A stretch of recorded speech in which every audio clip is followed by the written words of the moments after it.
بہت سے لوگ جو کہتے ہیں نا کہ ہم حدیث کو قرآن پر پرکھیں گے، نہیں نہیں نہیں نہیں، حدیث اگر صحیح ہے تو اس کو قرآن پر پرکھنے کی ضرورت نہیں ہے۔ یہ خامدی قسم کے لوگ دین کو جو سمجھاتے ہیں نا، دین کو غلط جو ہے اس کا انٹرپریٹ کرتے ہیں۔ صحیح اگر حدیث ہے سند کے ساتھ ثابت ہو جائے تو اس کو قرآن پر پرکھنے کی ضرورت نہیں ہے، بلکہ اللہ اور اس کے رسول کے فرمان پر دوسروں کی باتوں کو پرکھنے کی ضرورت ہے۔ ایسا نہیں ہوا کہ ہم جو حدیث کو قرآن پر پرکھیں گے۔ اسی طرح جب رسول اللہ صلی اللہ علیہ وسلم ہمیں کسی چیز سے روک دے تو اس سے رکنا واجب ہو جاتا ہے، اور قرآن کے اندر پھر یہ دیکھنے کی ضرورت باقی نہیں رہتی کہ یہ ممانعت قرآن میں آئی ہے کہ نہیں۔ رسول اللہ صلی اللہ علیہ وسلم نے خیبر کے دن پالتو گدھا کھانے سے منع کیا، مسلمانوں نے اس پر عمل کیا، جبکہ یہ کتاب اللہ کے اندر نہیں آیا ہے۔ اللہ تعالیٰ نے دو بہنوں کو ایک ساتھ نکاح میں رکھنے سے منع کیا ہے۔ رسول اللہ صلی اللہ علیہ وسلم نے خالہ بھانجی اور پھوپھی بھتیجی کو ایک ساتھ نکاح میں رکھنے سے منع کیا ہے، اور ان دونوں پر مسلمانوں نے عمل کیا ہے۔ یعنی وہ ممانعت خواہ قرآن میں ہو یا سنت رسول میں ہو، کیونکہ سنت میں جو آتا ہے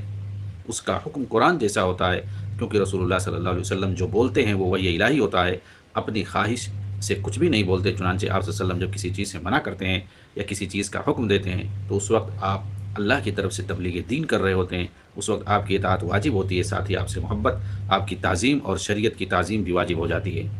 شریعت کی نسبت دونوں کی طرف اسی لیے کی جاتی ہے، یعنی قرآن اور حدیث کی طرف۔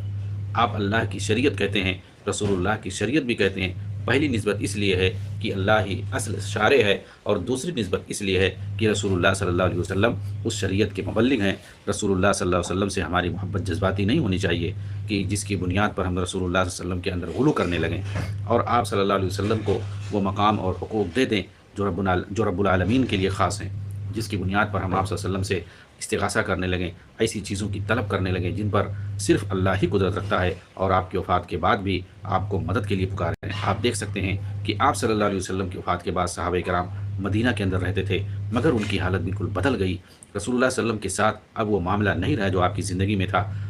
جب آپ باحیات تھے۔ اس وقت لوگ آپ کے پاس جاتے تھے دین کی باتیں سیکھنے، دعا کی درخواست کرنے، مدد مانگنے، مگر وفات کے بعد اب ان کاموں کے لیے کوئی آپ کی قبر پر نہیں جاتا تھا، ہاں صرف سلام بھیجنے جاتے تھے اگر مسجد نبوی میں موجود ہوتے تھے تو،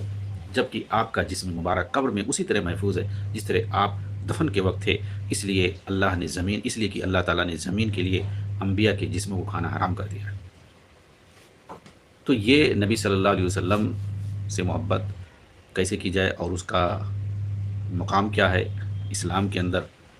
اس کے تقاضے کیا ہیں، اور صحابہ کرام کس طریقے سے نبی صلی اللہ علیہ وسلم سے محبت کرتے تھے، اور کس طریقے سے وہ جانتے تھے کہ نبی صلی اللہ علیہ وسلم کی اطاعت کرنے میں بھلائی ہے، اور محبت کی پہچان نبی کی اطاعت ہے۔